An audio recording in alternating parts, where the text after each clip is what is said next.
The left is so butthurt about President-elect Donald J. Trump's victory, we might actually be at risk of a continental-wide shortage of tinfoil.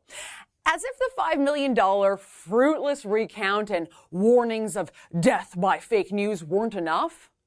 It's now clear that so-called fake news can have real-world consequences. This isn't about politics or partisanship. Lives are at risk. Lives of ordinary people just trying to go about their days, to do their jobs, contribute to their communities. Now there are actual calls from Hillary henchmen for a second election. Literally, like democracy is some sort of a game in a casino that lets you just keep rolling the dice until you get the result that you would hope for. Here's ex-CIA operative Bob Baer on the Clinton News Network. The Russians, it looks like to me, did interfere in our elections. We'll never be able to decide whether they changed the outcome. But I tell you, having worked in the CIA, if we had been caught interfering in European elections or Asian elections or anywhere in the world, those countries would call for new elections, and any democracy would. And I don't see it any other way. I mean, the Electoral College before the 19th has got to know whether the Russians had an effect, whether they went to WikiLeaks, whether they hacked email, and whether they affected American opinion. And they had a good reason not to go after Hillary Clinton, because Putin hates her for the Ukraine. Okay, just some housekeeping before I go on to the thrust of your argument, Bob. It's not the Ukraine, it's just Ukraine. That's the equivalent of saying the Canada or the Australia. It makes you sound like an idiot. I mean, apart from all the other parts of your diatribe that make you sound like an idiot. Okay, so if I understand Bob correctly, all of America must go back to the polls because the Ruskies interfered with the election, and, well, any other country would do the same. Now, I'm going to set aside the fact that President Barack Obama blatantly interfered with Britain's Brexit vote when he went to their legislature and threatened backlash over trade should the Brits choose to leave the European Union. And, well, we'll just overlook the nearly 20 states that have seen U.S. interference in regime change in just the last 60 years alone. Because, well, it's not just Bob who's making these charges. It's not just one operative saying that the Russians rigged the election. Now, America's politicized spy agency, the CIA, says that Russia intervened in the 2016 election to help Donald J. Trump. According to the Obama-appointed CIA, who has been ordered by the outgoing president to review the hacking, individuals with connections to the Russian government were behind the DNC WikiLeaks, which is totally believable if you just set aside the fact that the spy agency is providing exactly zero evidence for their claims. Like none, nada, zilch evidence. And it's totally believable so long as you ignore the fact that a UK ambassador who actually met the DNC leaker says, yeah, they're not at all Russian. But hey, we are to believe that the CIA knows better and that they're positive that these hacker guys are all Russian. Yeah, but here's the weird part.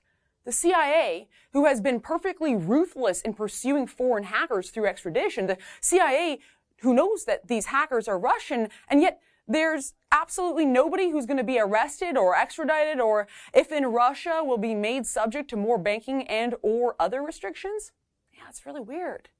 And yet, the mainstream media is running with this story. All the usual suspects, the New York Times, the Washington Post, you know, that outlet that first propagated the list of so-called fake news sites, including us here at the Rebel.media. Yeah, that was just before posting this embarrassing editor's note that admitted they got their list from a, wait for it, fake news site. They're just taking the CIA's word for it without evidence, no further questions asked. You know, the CIA, that political agency that's been the chief propagator of fake news stories from the Kennedy assassination to Benghazi to weapons of mass destruction in Iraq. To quote the president-elect, can you imagine if the election results were the opposite and we, i.e. the right, tried to play the Russia CIA card? It would be called a conspiracy theory. You're damn right it would be. I mean, it wasn't so long ago that Clinton and her cronies issued a dire warning about Trump posing a threat to America's very democracy. He refused to say that he would respect the results of our election. Now, I have to admit, you know, when we were both asked the question, I assumed he would say what everybody has always said, which is, hey, of course, because to say you won't respect the results of the election, that is a direct threat to our democracy. Yeah, boo. Only a totally tyrannical fascist, literally Hitler, dictator, wouldn't accept the outcome of a democratic election. Except that person isn't Donald Trump. It's you, Hillary. It's your puppet Jill Stein. It's your henchmen in the mainstream media. And now it's your friends in the CIA. But again, just for argument's sake, let's just say it's all true. The Ruskies really did hack the election, i.e. hack the DNC email server, as well as John Podesta's personal Gmail account. Does that mean the leaks were all just one big lie? No, of course not. And they actually rendered some pretty revealing truths. Let's review, shall we?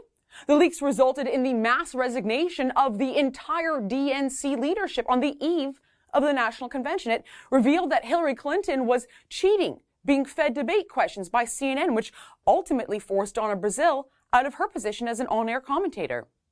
Those leaks revealed that the DNC and the Clinton campaign started merging operations even before Bernie Sanders dropped out.